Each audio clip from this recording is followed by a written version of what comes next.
बाजार के लिए कल लास्ट आवर ऑफ ट्रेड में जो रिकवरी नजर आई, बैंक निफ्टी ने जो सपोर्ट्स दिए, क्या वो सपोर्ट्स कायम रहेंगे? आज के लिए सेंटिमेंट्स कैसे होंगे और इन सेंटिमेंट्स पर स्ट्रैटेजी क्या बनानी होगी, इस पर होगी आगे विस्तार से चर्चा। शुरुआत विदेशी बाजार के संकेतों के साथ। एशियाई बाजार हम देख रहे हैं एसजीएक्स निफ्टी एक फ्लैट ट्रेंड दिखाते हुए, लेकिन अन्य एशियाई बाजार की अगर बात करें, तेजी का माहौल वहां पर देखने को मिला है। जापान के बाजार में करीब आधे % की बढ़त देख पाएंगे आप। वहीं कोरिया और हांगकांग के बाजार में भी 1% के इर्द गिर्द की तेजी देखने को मिल रही है। फ्लैट ट्रेंड, लेकिन हरियाली के साथ ग्रीन पैटर्न में ही एसजीएक्स निफ्टी भी 17,500 के आसपास ट्रेड करता है, 17,499 टू बी स्पेसिफिक। अमेरिकी बाजार की अगर बात करें, सबसे बड़ी बात, अमेरिकी बाजार में जो बिकवाली का दबाव था वो थमता हुआ एक बार नजर आया और इस वक्त अगर आप देखेंगे बॉन्ड यील्ड में नरमी से बाजारों में एक रिकवरी मूड देखने को मिला। बीती रात जब बाजार बंद हुए तो क्लियरली डाउ, नैस्डैक और एसएनपी में हमने बढ़त के साथ ट्रेंड देखे। अभी एक आपके सामने स्टैटिस्टिक्स भी आ जाएगा जहां पर सारे के सारे इंडेक्सेस किस तरह से ट्रेड कर रहे थे कल, ये नजर आएगा आपको। और वहां पर आप देखेंगे किस तरह से तेजी देखने को मिली। करीब 72 अंकों की बढ़त डाउ में देखने को मिली, एसएनपी में और नैस्डैक में भी हमने देखा हरे निशान के साथ ट्रेड्स देखने को मिले। और इकोनॉमिक इंडिकेटिव एक्शन वहां पर भी है।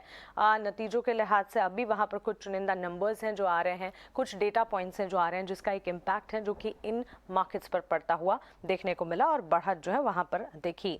ट्रेजरी यील्ड्स में नरमी से हम देख रहे हैं अमेरिकी बाजार में तेजी का माहौल रहा। Rail road operator union Pacific में 10% की तेजी थी और इस तेजी से एसएनपी को मजबूती मिलती हुई दिखी और वहां एसएनपी में हरे निशान के साथ इसके चलते ट्रेड्स जो है वो क्लोज हुए। अनुमान से बेहतर जूम वीडियो के नंबर्स आए, इसका भी एक इम्पैक्ट था और यहां से भी बूस्टअप मिलता हुआ दिखा अमेरिकी बाजार को। और साथ ही इकोनॉमिक इंडिकेटिव एक्शन में डेटा स्पेसिफिक अगर बात करें, कंज्यूमर कॉन्फिडेंस के डेटा आ जाने वाले हैं, तो इन डेटा पर भी खासतौर से हमें नजर रखनी होगी।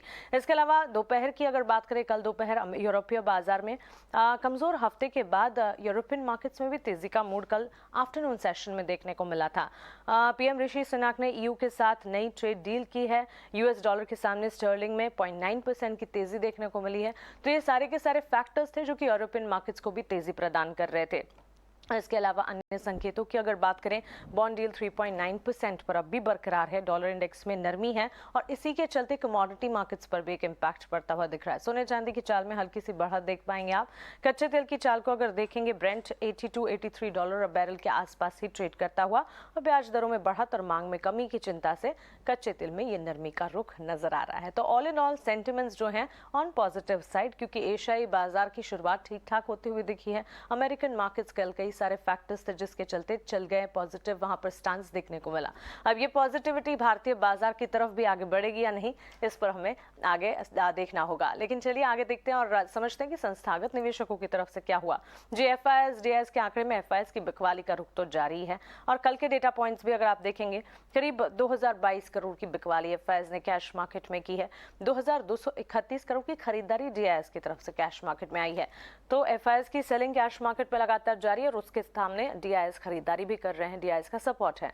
लेकिन वायदा बाजार में इंडेक्स फ्यूचर्स में 682 करोड़ की बिकवाली एफआईएस की तरफ से। इंडेक्स ऑप्शंस में एक बाइंग का आंकड़ा 7,590 करोड़ की तक की बाइंग देखने को मिली है। तो क्लियरली एफआईएस ने कैश मार्केट में बिकवाली की है, इंडेक्स फ्यूचर्स में बिकवाली की है, लेकिन वायदा बाजार में इंडेक्स ऑप्शंस में खरीदारी का आंकड़ा और कैश मार्केट में डीआईएस का सपोर्ट हमें मिलता हुआ दिख रहा है।